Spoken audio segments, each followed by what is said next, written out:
In the beginning, God creates the heavens and the earth in 6 days.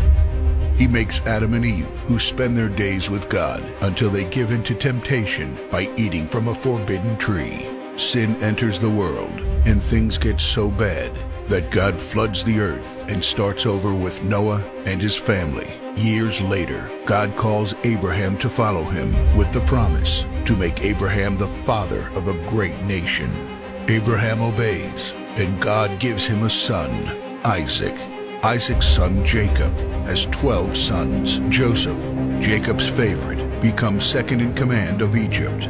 God uses him to save his entire family and Egypt from starvation. Hundreds of years later, the Israelites are slaves in Egypt. Moses is called to lead the Israelites out of slavery.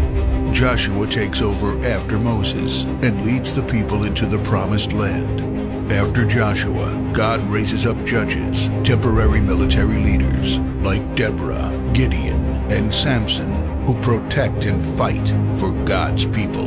The people tire of this leadership, and they call for a king.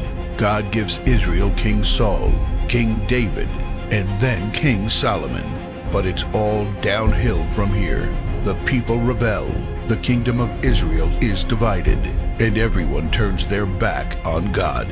Prophets like Elijah, Isaiah, Micah, and Jeremiah warn that if people don't repent of their sins, there will be consequences.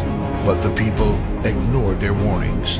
The divided kingdoms are conquered, and God's people face captivity in foreign lands. People like Daniel show great courage and stand up for God when no one else does.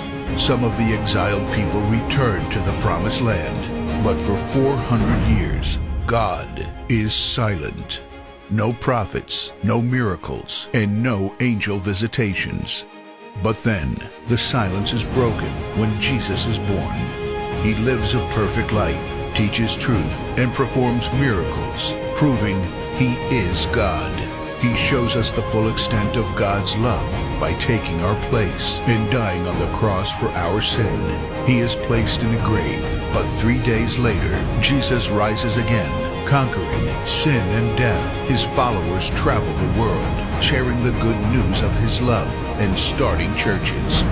We now are part of this story, and we have the chance to change the world and share His love, because one day He will crack open the sky and He will return.